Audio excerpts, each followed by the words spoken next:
Hi hello বন্ধুরা, আমরা সকাল সকাল চলে এসেছি আমাদের যেখানে আমরা কাজ করি। দেখুন বন্ধুরা, এখানে আমাদের সকাল সকাল এসে আমরা প্লাস্টার করার ভাড়া পেয়েছি, প্রায় বাঁধা কমপ্লিট। আর এখানটায় আমাদের মশলা গুলানো হচ্ছে, এখানে মশলা গুলানো চলছে। মশলা এখনও কমপ্লিট হয়নি, এই গুলানো চলছে। এই আমরা মশলাটা গোলানো হলেই আমরা কাজ করব।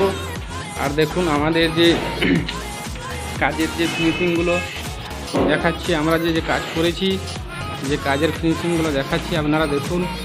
ভালো লাগলে লাইক শেয়ার কমেন্ট করবেন। দেখুন বন্ধুরা, আমাদের এটা আমরা কাজ করেছি, আরও সেদিকে পুরো বাকি আছে, কাজ চলবে। দেখুন বন্ধুরা, আমাদের কাজের ফিনিশিংগুলো কীভাবে আমরা কষ্ট করে মেহনত করে মালিকের ভালোভাবে কাজ করার চেষ্টা করি।